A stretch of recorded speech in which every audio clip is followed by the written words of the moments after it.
हाँ हेलो, बोला का हाल बा? हाल तो रोआ मत पूछी तौने ठीक बा।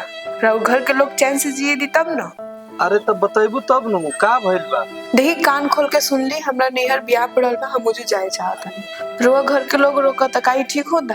देखी रउआ वही जा आ जाए, मगर रउआ हमार बात ना मानब तो हम सीधा फांसी लगा। अरे तू का बिना बात के बात करत रही? तरा जौन मन करे के बा तौन कर, ठीक बा? तू अपना भाई के बुला के चल जा ससुरारी, ठीक बा? तारा के केहू ना रोकी, हम डायरेक्ट ससुरारी ही जाते, ठीक बा?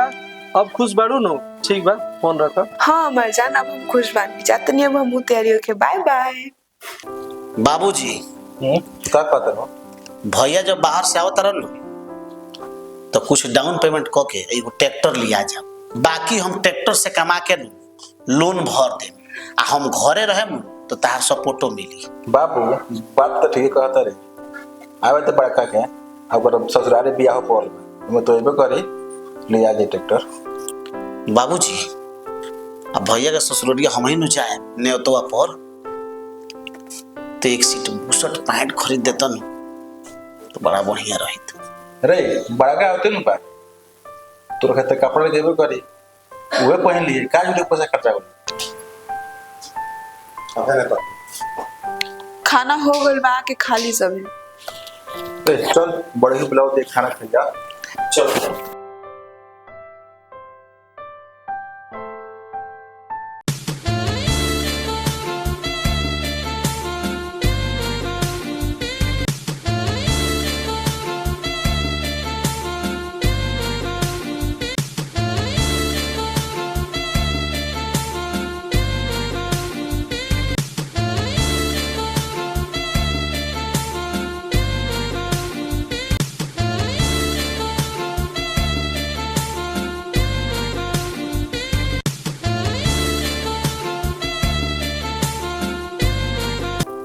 बाबूजी हमरा नैहर ब्याह पड़ल।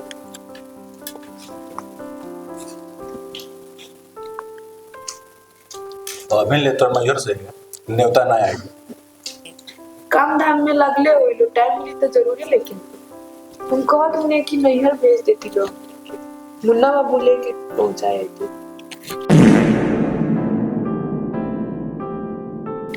कहा तुमने ब्याह खत्म है तो अपनी के ही जा जाती पति पत्नी। आई का कहता नहीं दीदी जी, बिना दिन धोले जाए तो शिकायत ना हुई। अब भैया जी बाहरे बाहरे ससुरारी आए तो और शिकायत हुई, भाई पड़ता हंस के निहाल हो जाइए सब। दीदी जी पहले भैया जी के घरे आ जाए। तरा के बोलो सा दही में तोरा ही बनना के तोरा नहीं पता कि बड़ लोग जब बात करो तो बीच में ना बोले के चाहिए। तोरा नैहर के लोग पढ़ेले लिखेले नहीं का कुछ। सविता बात तो सही कहत रही है बाबूजी, खिसियत काहे रह।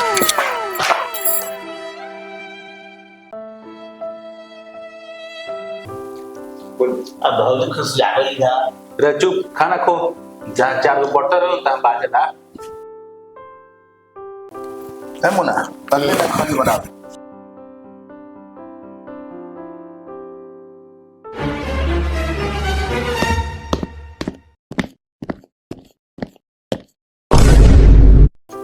रे मुना ई कहाँ गइल पड़ के बैग लेके रे? अपना नैहर गइल या ओकर भाई दुआरवा खड़ा बाड़ो गाड़ी लेके। रुको बाबूजी भैया का फोन लगाओ तनी। अच्छा घबराओ नहीं, 10 तारीख तक सबका पेमेंट हो जाएगा, ठीक है? रुको एक कॉल वेटिंग पे आ रहा है कॉल। हेलो भैया प्रणाम, गोड़ लगा तनी। हाँ मनुआ बोल, खुश रहो खुश रहो। रे बड़का हम तो बाबूजी बोलता नहीं। हाँ बाबूजी प्रणाम। खुश रह, ई बात कहता नहीं तू घरे आव कुछ रुपया हमारे के तो कि भर के कुछ लोन पे वो ट्रैक्टर लिया जा आ सारा कर्जा मुनो सुधा नहीं कहता। और दोसर बात ई बा कि तोर मेहरारू हमारे से बिना पूछले अपना भाई के बोला के मेरे चल गल सीधा। उनके जाए का हम ही बोल रहे नहीं है, ठीक बा? अगर मना कर देती तो फसरी लगा लेती, आज चल गईली तो तू हमारे पे खिसियत ना रहो, दोनों कोर से हम ही पिसाते नहीं है। अब कुछ मत कह, ठीक बा? कुछ पैसा भेज दो कि तार ससुराल नेवता भेज दिया जाओ, आओ तो ट्रैक्टर देख ले। नेवता के फेर में बाबूजी तू मत पड़ा, नेवता हम कर देम, ठीक बा? आ ट्रैक्टर किने खातिर हमारे लगे पैसा से ना बा, ठीक नु? बुझाता कि हम रुपया के पेड़ लगैले बनी है, हम फोन रखत नहीं, ठीक बा? हेलो हेलो ए मुन्ना देख तो फोन कॉल का का भइल बाबूजी? का भइल बा? ए बोरी तो साफ ससुराली भाषा बोलता हमरा गुट्टा में टाटता।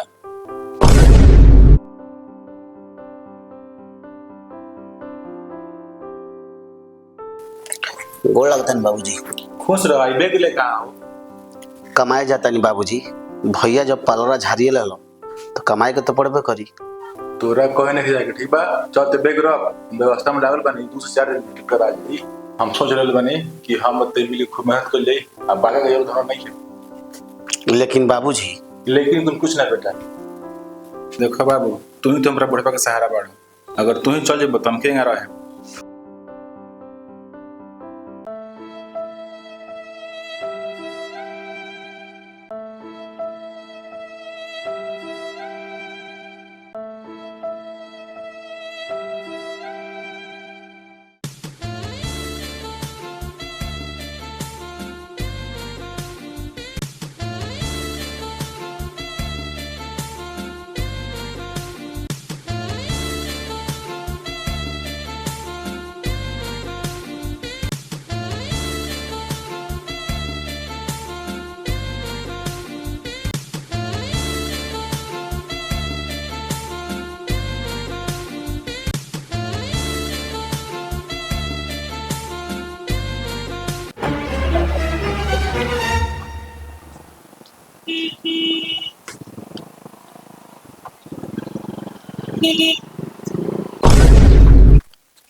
ना ससुरारी बात के तो काय लगी ई मत कहियो लो कि हमारे पैसा ना लो, चोरा चोरा के पैसा रख लो लोग ट्रैक्टर के पैसा हमरा से मार लो। ये घर में कौन ऑटो की चलता है? देखो पर तू बिना बात समझ ले उल्टे पुल्टे मत बोलो। हम जानता नहीं कि तरका पार पर ससुराली के बुखार सवार हो गइल बा। अब कहतर बात ने उधर भेजे के ई बताओ कि लोग नेताओं से ना आई तो नेता से के जाए। माना तो इंसान से गलती भी हो सकेला, पर आपसे तो ना गलती होगी चाहिए। तहरा के बोलावल त ना भुलाई लालो, लेकिन नेवता हमरा के दिहल भुला गई लालो। ते बीच में मत बोल मुनवा, हम जानते हैं ते बाबूजी काना पर के बंदूक चलाते रही। तोरा ससुरारी 2 बेर नेता करे पिछला साल। हमार बाबूजी हमार दिन धरे आए रहलन त नेवत के गोलन पूरा घर भर के ठीक बनू। हमारा नहिया के पाता मत घटाओ न तही बार उपाय लगा दे। रे चुपचाप रहो। काय खातिर चुपचाप रही? सांच के आप कैसन? हम जानते नहीं कि तार लोग के मन में का विचार चलता। हमें लागत है कि तारलो से हमनी के पटरी ना खाई। हम चाहते नहीं कि हमनी के अलगा कदल तू लोग। भैया ई तू का कहता? ऐसा मत कह ना तो गांव भर में शिकायत होखेला की। बाबू रे ससुराली के बुखार में डेंगू का बुखार से तेज होता तो जान ले लो ज्यादा बड़ बू तेरा जो ना चले दम तू कर।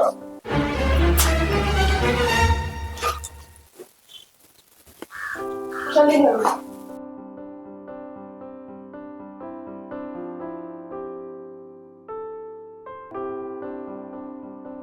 टेंशन मत ली, सब ठीक हो जाए।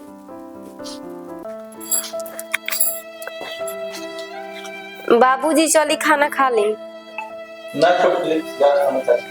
चली रात में उपास से ना सुतल जाला। अरे हमारे तरीका उपास का पास जो तक खा ले हम किया जाए।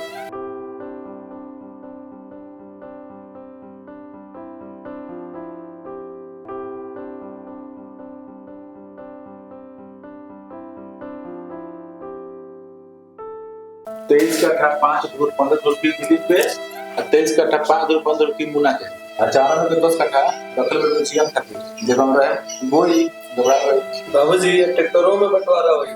ट्रैक्टर में तेरा 5 रुपया नहीं लगा ट्रैक्टर में 3 लाख रुपए एक तने की बन करी से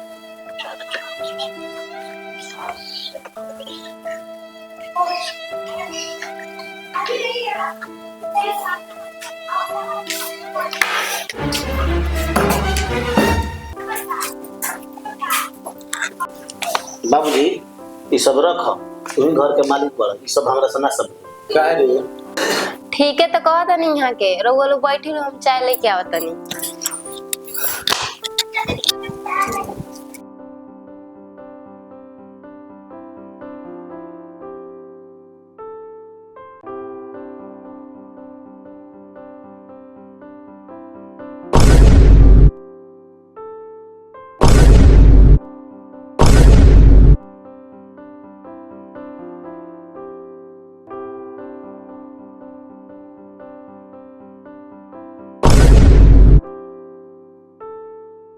बर्तनवा सब बटा गइल बा, थाली नहीं खे, रउआ खा ली, ओकरा बाद में ले आ जाई।